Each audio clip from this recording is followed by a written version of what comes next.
আজ বিকেলে আমি আর ইয়াস চলে এলাম আমাদের নতুন ঘরের ওখানে। আর ওই দেখো যাচ্ছে ট্রেন, আর ট্রেন দেখা যাচ্ছে আমাদের ছাদে থেকে। আর ইয়াস অনেক লাফালাফি করেছে, এই জন্য ওর জল তেষ্টা পেয়ে গেছে। আর এখানে আমি ওর পাগলামিগুলো অনেক রোদের মধ্যে শ্যুট করছি।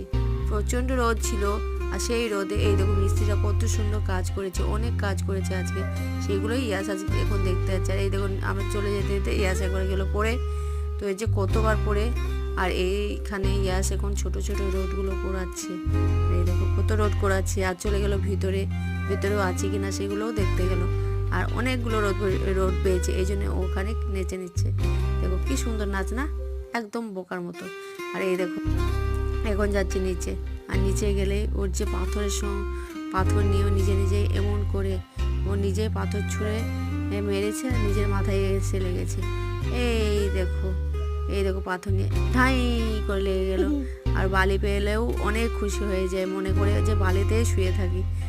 আর বালিগুলো মাথার মধ্যে ছুঁড়ে নিল, আর মাথায় সব চুলে বোঝাই হয়ে গেল। এই দেখো বলেছি। আর চলে আসলাম বাড়িতে এসে যাবে বিকেলে খেলতে। এই জন্য আমাদের এখানে পেঁয়াজি হচ্ছে, পাঁপড় হচ্ছে, বেগুনি হচ্ছে, ওগুলো নিয়ে ও খেতে খেতে গেল খেলতে। আর এক হাতে বেট এক হাতে বলছি বাই বলতে পারলো না। বাই।